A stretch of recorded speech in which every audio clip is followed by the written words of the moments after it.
ഞാൻ നമ്മുടെ കറവ് മിഷ്യൻ കഴുകുക. നന്നായി ദിവസവും കറന്നുടനെ കഴുകേണ്ടതാണ്. പക്ഷെ ഒന്നരയുടെ നമ്മൾ നന്നായി സോപ്പ് വെള്ളമൊക്കെ ഉപയോഗിച്ച് ബ്രഷ് ഇട്ട് വൃത്തിയായി കഴുകി എടുത്തതിന് ശേഷം നല്ല തിളച്ച വെള്ളം തിളപ്പിക്കും.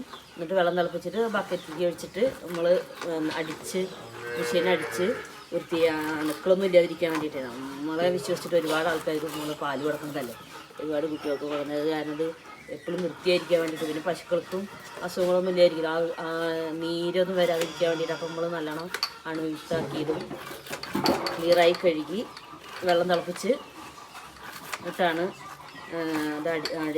മിഷ്യൻ അടിച്ച് കഴുകി വൃത്തിയാക്കി വയ്ക്കും. ആ പണിയൊക്കെ ഇവിടെ എടുത്തുകൊണ്ടിരിക്കും.